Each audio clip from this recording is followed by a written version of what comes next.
মা বোনদেরকে বলবো, আপনারা নিজেদেরকে গুছিয়ে সাজিয়ে স্বামীর সামনে উপস্থাপন করুন।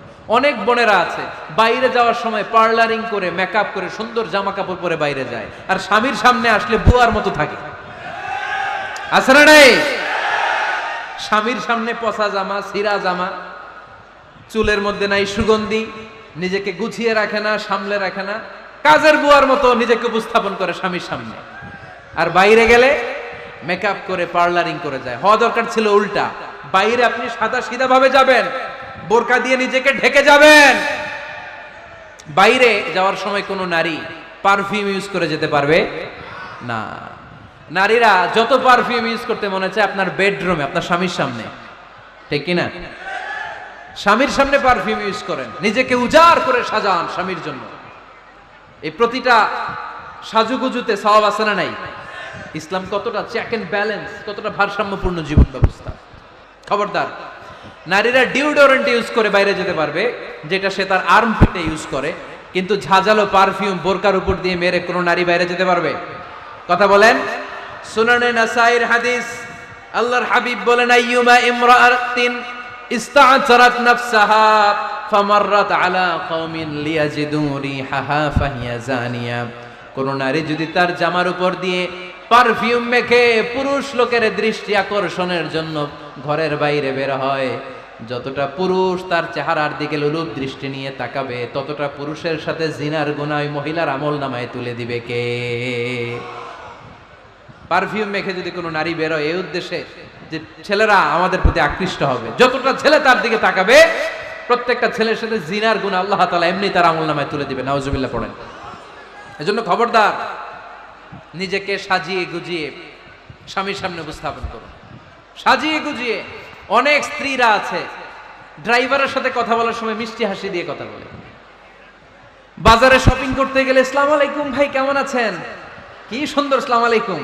তো স্বামীর সামনে আসলে আর এই মিষ্টি কথাটা নাই, আছে না নাই? বাইরে তোমার চিকন গলায় কিসের আসসালামু আলাইকুম? হ্যাঁ, না, বাইরে আপনি আসসালামু আলাইকুম দিতে যাবেন না, ঝটপট করে কর্কশ ভাষায় কথা বলে শেষ। কেউ ফোন দিয়েছে, হ্যালো, কে? স্বামীকে চায়, উনি বাসায় নাই, কাট।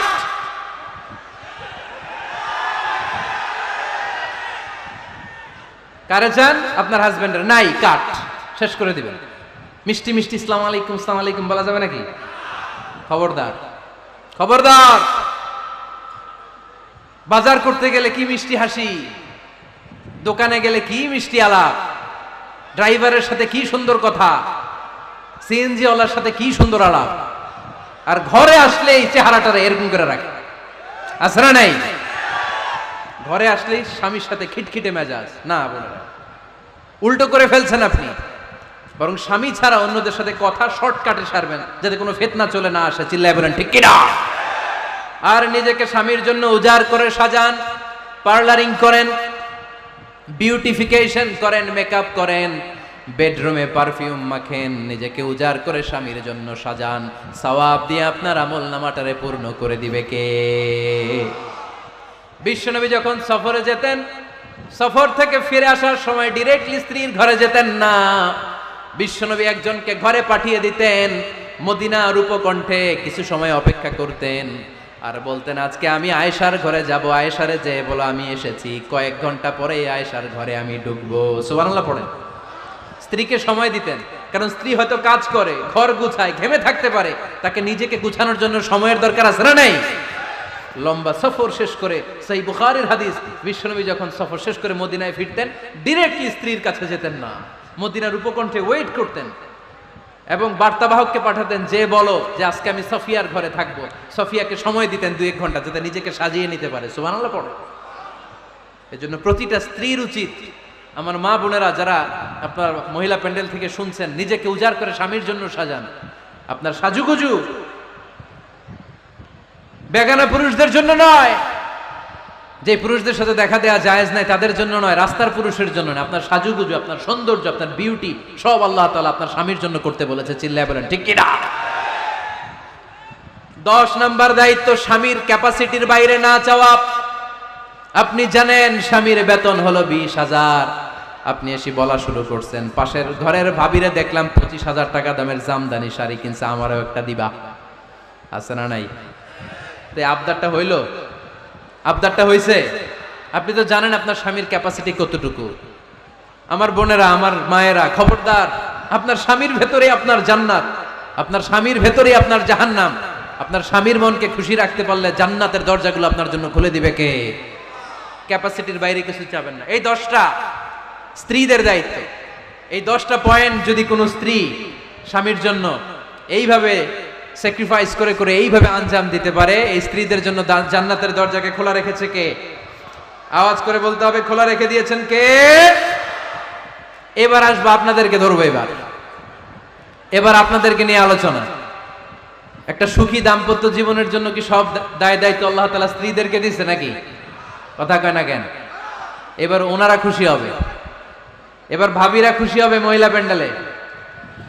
আপনাদের অনেক দায়িত্ব আছে, কারণ বিশ্বে যা কিছু মহান সৃষ্টি চির কল্যাণকর, অর্ধেক তার করিয়াছে নারী, অর্ধেক তার কাউন্টার পার্ট। আপনারা একে অপরের সহযোগী, স্বামী স্ত্রী একে অপরের সহযোগী।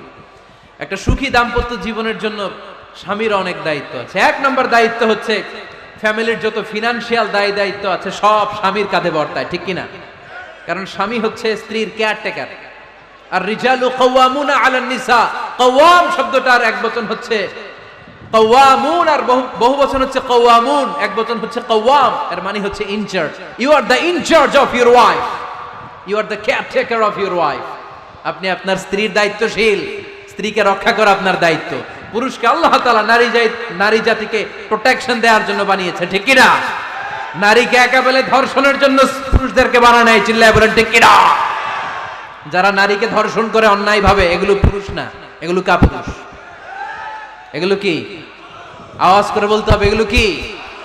কারণ সুপুরুষ নারীকে প্রোটেকশন দেয়, সুপুরুষ নারীর ইনচার্জ, সুপুরুষ নারীর কেয়ারটেকার হয়ে সামনে দাঁড়ায়, সুপুরুষ নারীর ইজ্জত নিয়ে চিনিমেনে খেলে না, চিল্লায় বলো ঠিক কিনা?